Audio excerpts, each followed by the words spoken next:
Salut, je t'offre la possibilité de gagner un cadeau spécial. Alors, pour en savoir plus, clique sur le lien du cadeau dans la description et abonne-toi pour ne rien manquer.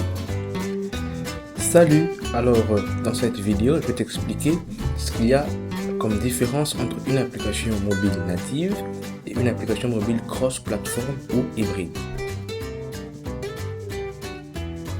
Alors, si tu veux aller plus loin, je te propose de mettre en pratique tout ce que tu as appris dans cette playlist en suivant cette formation. Cette formation te permettra de créer une application de commande de taxi comme Uber avec React Native. Alors, pour commencer, il existe deux grands types d'applications mobiles. Les applications mobiles natives et les applications mobiles cross-platform ou hybrides, comme je l'ai dit. Alors, les applications natives sont des applications spécifiquement développées pour un système d'exploitation donné.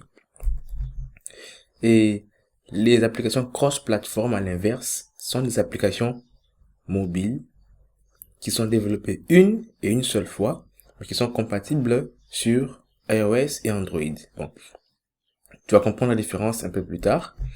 Ok, on y va. On va entrer un peu plus en profondeur sur les applications natives. Déjà pour commencer, les systèmes d'exploitation les plus connus pour le mobile sont iOS et Android. Alors, si tu souhaites développer une application native qui soit compatible avec Android et iOS, il te faudra développer deux applications complètement différentes. Une première pour iOS en langage Swift ou Objective-C, qui sont des langages natifs pour le système d'exploitation iOS. Et une seconde application qui sera complètement différente. Cette fois-ci, ce sera pour Android en langage Kotlin ou Java, qui sont eux aussi des langages natifs pour le système d'exploitation Android. Alors, le point positif je peux retenir jusque-là pour les applications natives, c'est qu'elles sont très performantes vu qu'on utilise des langages natifs.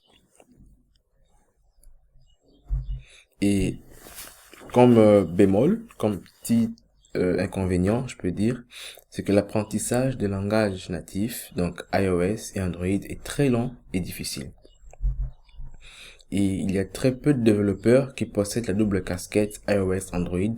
Ça veut dire qu'il y a beaucoup de développeurs dans le monde entier, mais le pourcentage de développeurs qui développent à la fois pour iOS et Android et qui maîtrisent ces deux systèmes d'exploitation sont très peu nombreux. Alors, une fois qu'on a réalisé l'application iOS par exemple, il faut reprendre une nouvelle application à partir de zéro pour Android cette fois, ce qui est embêtant. Alors, application cross-platform. Le développement d'applications cross-platform ou hybrides passe par des frameworks. Alors, ici je vais citer React Native, Ionic, PhoneGap, Xamarin, qui ont comme point commun, qui sont tous des langages, des frameworks basés sur JavaScript. Et ici on a Titanium. Oui, c'est un framework qui est basé sur C#. Alors, grâce à ces applications cross-platform ou hybrides, nous n'avons plus besoin d'apprendre un langage de programmation par plateforme.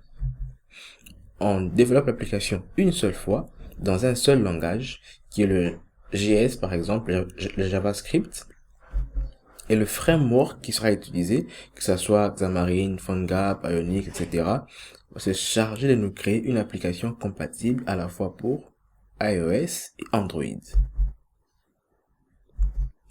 Alors, le point positif, c'est que les applications cross-platform nous font gagner un temps de développement énorme. Pour un seul et même code, tu as deux applications mobiles différentes à la fin. Comme petit bémol, c'est que les applications cross-platform sont réputées moins performantes et moins fluides que les applications natives.